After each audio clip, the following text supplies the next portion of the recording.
Well, I'd just like to add to Audrey's welcome, yes, a welcome from me as well. The council have worked very hard, but the staff have worked even harder to make sure that you have the best possible conference. I think this is the 6th year we've run this conference, and I won't say that every year it's got better. So I'm really looking forward to this conference. We've had an interesting year in the publishing industry. It's been all about change, a lot of it. It's been faster than we expected in some areas. It's been a tremendous dynamic going on between the print book and its digital replacement. And I think a lot of us were probably caught surprised by the speed at which some of the changes happened in the industry. At the same time, we're seeing massive support and encouragement for what's largely described as, I think, an open agenda. And this is not just in scholarly and academic publishing.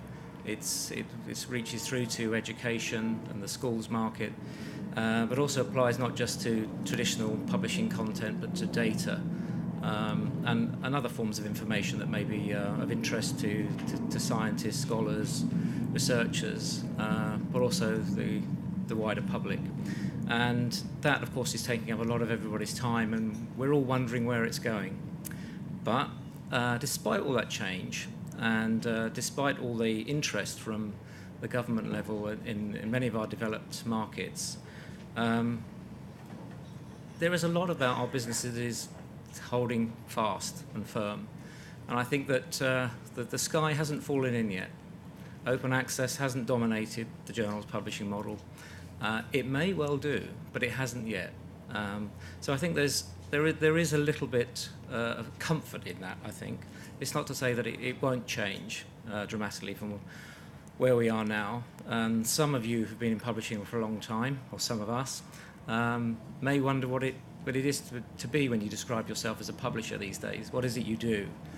I think we spend a lot of time doing more advocacy, more influencing, and more engagement, certainly, with the customers and stakeholders in our business.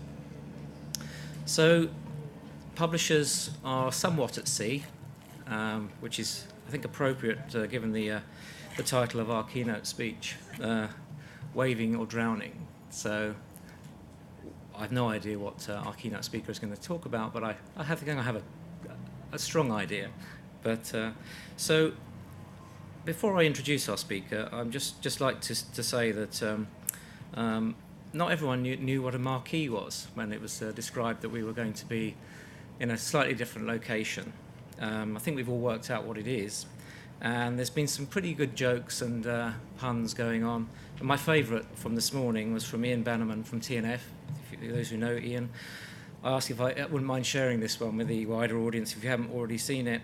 So after hashtag ALPSP 13, it's going to be intense.